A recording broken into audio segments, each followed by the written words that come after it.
سلام علیکم خوش آمدید میگوییم به در خانه ایدانی محبت خوش که اومدید مرحمت اینجا روزی سیوم اید همه студент‌ها بودن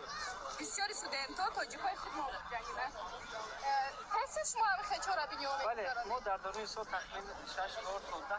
برنامه‌ها تشکیل می‌کنیم برنامه مثلا فیزیکی میشه برنامه ایدی میشه برنامه شهرها مثلا برنامه که اسپورت می‌کنیم البته والیبال فوتبال اینجا هم تاجیک هستن هم ازبک ما هم دیگر ملت‌ها هستن چون شرکت ما تمام برای توریستی برای چند دولت‌های آسیا همکاری می‌کنیم نه آشام آوردن تازی ماشاءالله آشا بینین انا این طرف ده سالاتویا کشیده استن منم آش گرفتم این تاقوها همه آخر میکشیدن اول همه اسیر میکردن بعد کچون شده میخوردن اینه در بالاش سالات میمونیم رحمت کلا